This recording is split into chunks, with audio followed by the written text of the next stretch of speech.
ये बनारस की पहचान है।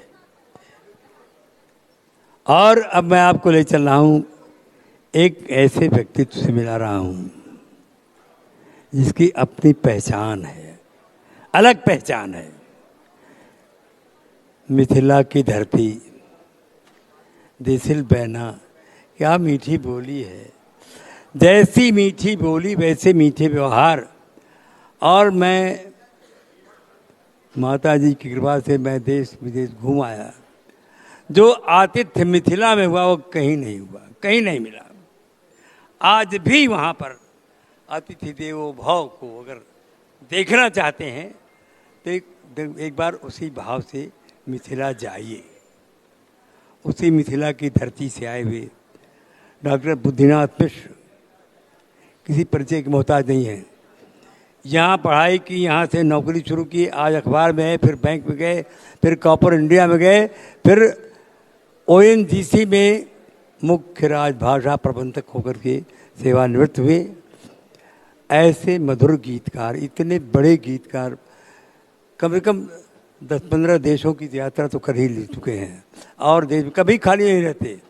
कभी भी जब फोन करता हूँ मैं यहाँ हूँ वहाँ हूँ, ये स्थिति है। संजोग से यहाँ आ गए हैं। इनके बारे में क्या कहूँ। दीन है, धर्म है और ईमान है। दीन है, धर्म है और ईमान है। आंसुओं के समंदर की मुस्कान है।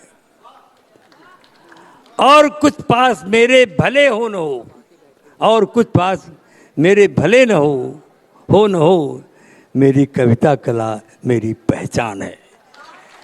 ऐसे ही कवि, श्रेष्ठ कवि, हिंदी के श्रेष्ठ गीतकार, देश के श्रेष्ठ गीतकार डॉक्टर बुद्धिनाथ मिश्र जी से मैं निवेदन करूंगा कि अपने विचार व्यक्त करें। डॉक्टर बुद्धिनाथ मिश्र। गीतों के सेनापति आदरणीय हरि भैया, अभी अभी जो पुरस्कृत होकर के बैठे हैं, मिठाई जिनसे खाना बाकी है, अधिकारी जी, और कुछ वर्षों से मेरे लोकल गार्जियन के रूप में उपस्थित हैं, जिनके तो जनेऊ के बाद में जिसको कि उपनयन कहते हैं, उसके बाद वो बच्चा चलता है भिक्षाटन के लिए, तो उससे पूछते हैं कि कहाँ जा रहे हो, तो वो कहता है कि शिक्षा ग्रहण करने। कहाँ शिक्षा ग्रहण करने जाते? तो काशी। ये परंपरा केवल मिथिला की नहीं है, पूरे देश की है, क्योंकि काशी पूरे देश का गुरुकुल है। चाहे किसी भी हिस्से में युवक हो, उसे अगर शिक्षा ग्रहण करना है, विद्या ग्रहण करना है, तो वो काशी का ही रुख लेता है, काशी का ही रास्ता लेता है। मेरा सौभाग्य रहा कि मैं जब 10 साल का था, 1957 में काशी आया था संस्कृत पढ़ने के लिए। हालांकि MA किया, अंग्रेजी में नालायक था, लेकिन मैं इस माने में सौभाग्यशाली था कि हमारे समय में विद्या की राजधानी सचमुच काशी थी। संस्कृत के ऐसे ऐसे विद्वान उस समय थे जिन पर सदियां गर्व कर सकती हैं। उन्हीं में एक थे महामहोपाध्याय रामेश्वर झा, जिनको शैव दर्शन का अंतिम सिद्धांत देने वाले माना जाता है। यहीं पर दशाश्वमेध घाट पर एक चितरंजन पार्क है, बड़ा पीपल का पेड़ था। उस पेड़ के नीचे आकर वो समाधि लगाते थे शाम को, और समाधि की अवस्था में वो श्लोक बोलने लगते थे। मेरे भाई साहब उनके शिष्य थे, हम लोग पास में ही रहते थे, तो उनको लगा कि ये कुछ श्लोक नए ढंग के हैं। चर्चा की उन्होंने, तो महामहोपाध्याय ने कहा कि नहीं, मुझे कुछ नहीं मालूम, अगर ऐसा है तो आप नोट कर लिया करिए। और वो लगभग 6 महीने तक नोट करने के बाद जितने श्लोक आए उनको प्रकाशित किया गया। उसका नाम रखा गया पूर्णता प्रत्यभिज्ञा।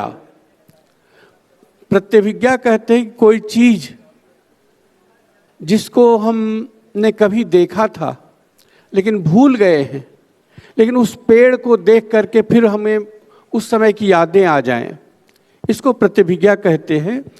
तो प्रत्येक व्यक्ति पूर्णता से लैस है, इसकी प्रत्यभिज्ञा, इसकी पहचान, इसकी याद दिलाने का काम दर्शन करता है।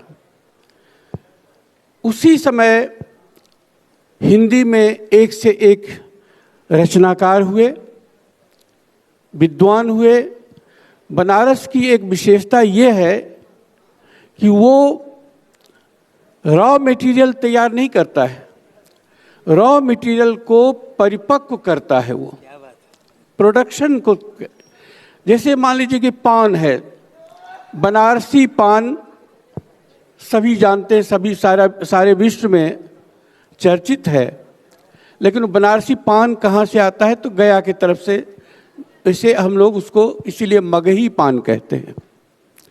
इसी तरह से विद्वान भी जो है, आचार्य हजारी प्रसाद द्विवेदी, वो बलिया के थे।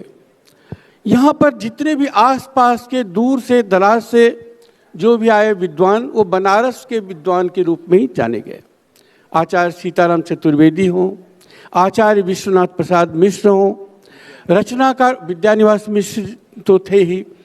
उसके बाद रचनाकारों में आप देखिए कि काशी का जो योगदान है हिंदी में, अन्य भाषाओं में भी है। आपको यही बता दूं कि मैथिली कविता की जो आधुनिक युग है वो भी यहीं से शुरू हुआ। यहाँ पर थे एक आचार्य सीताराम झा, और उनसे वो आधुनिक मैथिली कविता शुरू होती है। नवगीत का प्रारंभ डॉक्टर शंभुनाथ सिंह से हुआ, वो भी काशी के ही थे। ये जितने आप आगे बढ़ेंगे आपको लगेगा कि सब तो काशी से ही हुआ। भारतेंदु ना होते, देवकीनंदन खत्री ना होते, ये सारे जो हैं लोग काशी से ही हुए, और काशी कहीं कहीं से आए हुए थे। देवकीनंदन खत्री भी, उनका परिवार जो था मुजफ्फरपुर का था, लेकिन वो यहाँ आकर के रहे। उनके एक भाई थे अयोध्या प्रसाद खत्री, जिन्होंने की हिंदी की विभिन्न शैलियों की स्थापना की। तो उस शैलीकार के रूप में जाने जाते हैं। ये मैं कह रहा था कि काशी जो है वह मुहर लगाती है, यानी पहले उसको पॉलिश करके, फिनिशिंग टच दे करके, तब उसको पंडित के रूप में मान्यता देती है। और यही केवल आसपास की बात नहीं, केरल में भी जो आद्य शंकराचार्य को हुआ कि हमको प्रमाण कौन करेगा, तो उनको कहा गया काशी जाओ, और काशी में आकर के उनको प्रमाणित किया गया कि हाँ ये शंकराचार्य हैं, आचार्य हैं। स्वामी करपात्री जी का सानिध्य मुझे मिला बहुत वर्षों तक। ये मैं कहना चाहता हूँ कि एक संस्कृत की पंक्ति है कि क्षणे क्षणे यन नवतामुपेति तदेव रूपम रमणीयताया। रमणीय कोई सौंदर्य कब होता है? जब उसमें नए नए प्रगति हो, नए नए पत्ते आते हैं। काशी की यह विशेषता है कि प्राचीन से प्राचीन तह में जाएंगे तो भी काशी है, और नवीन से नवीन के रूप में भी देखें तो काशी है।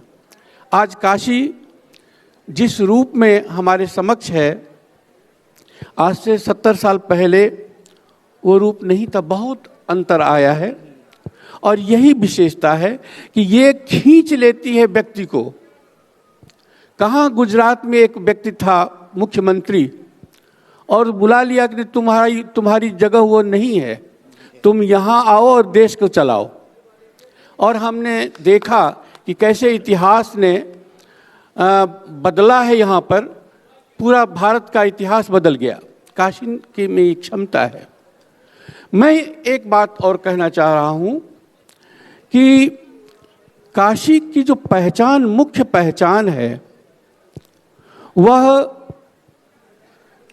प्रभात काल की नगरी के रूप में, उषा काल की नगरी के रूप में, जिसको कि हम सुबह बनारस कहते हैं। आप सारी गतिविधियां जो हैं यहाँ पर प्रभात बेला में ही है। प्रभात बेला भी नहीं कहेंगे, उषा काल जिसको ब्राह्म मुहूर्त कहते हैं उसकी है। तो ये जो जगाती है, काशी जागृति की प्रतीक है। और जब जब इसीलिए यहाँ से विद्या की धारा बहती है। गंगा तो हमारे समक्ष है तरल रूप में, लेकिन विद्या हमारे बीच वो गंगा के रूप में प्रवाहित होती है, पंडितों के, विद्वानों के वाणी के रूप में। और जो आक्रामक शासक सब आए, उनकी पूरी कोशिश यही थी कि ये जो वाणी की धारा है उसको बंद करें। वो गंगा को नहीं रोक सकते थे, इस वाणी को रोकने के लिए उन्होंने मंदिर, क्योंकि ये मंदिर जो है केवल हमारे पूजा के केंद्र नहीं है, ये हमारी ऊर्जा के केंद्र भी हैं, हमारी विद्या के केंद्र हैं। यहाँ आप इतिहास पढ़ें तो यहाँ पर जो देश भर के राजे महाराजे